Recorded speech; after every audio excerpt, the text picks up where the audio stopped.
In just 2 days, Blessed's Carlo Acutis and Pier Giorgio Frassati will be canonized as saints. Blessed Carlo, who died in 2006 at the age of 15 years old, will be the first ever millennial saint of the Church.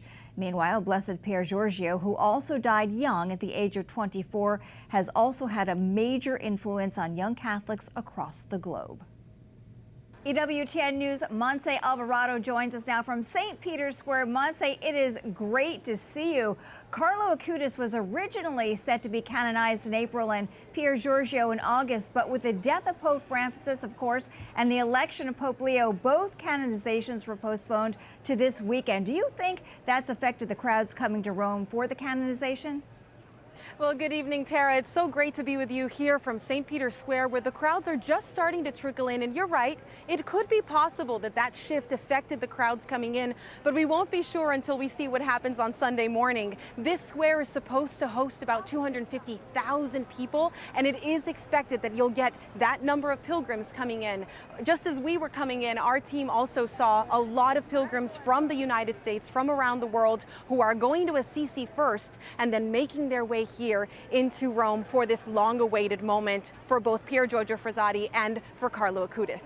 Yeah, amazing. I actually saw Carlo in May when I went to Assisi. It's really something. Now, Carlo and Pier Giorgio died very young, we know, is just 15 and 24. So what do their short but very holy lives say to us today, and how can they inspire or guide the Church in our time?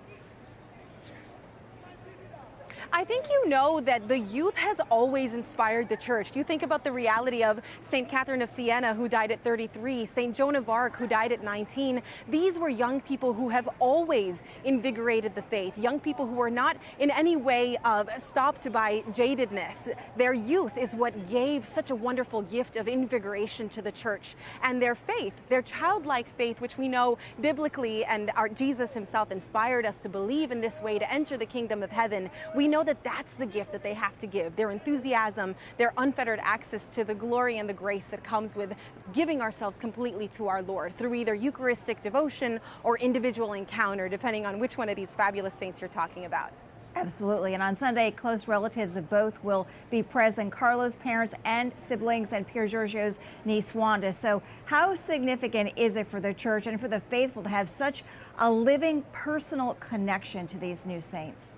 I think it humanizes the reality of sainthood. We should all be waking up every morning thinking, how can I be a saint today? How am I called into this sainthood? And so the fact that we can see young people who fought with their families or had their own conflicts. We know that Carlo had this rift with his mother and father as he had this deep devotion, but they were not yet walking with him. And Pier Giorgio, who also had a conflict with his parents, being a young man who was supposed to receive a specific position in society, but then rejected it to have these encounters and bring people to Christ. So that tension teaches us that we are supposed to be a part of our families, but at the same time are also called to leave for that better choice, for that grace that God has and is waiting to give us. So it humanizes them and gives us an example of who we are supposed to be, right? In the world, but not of the world.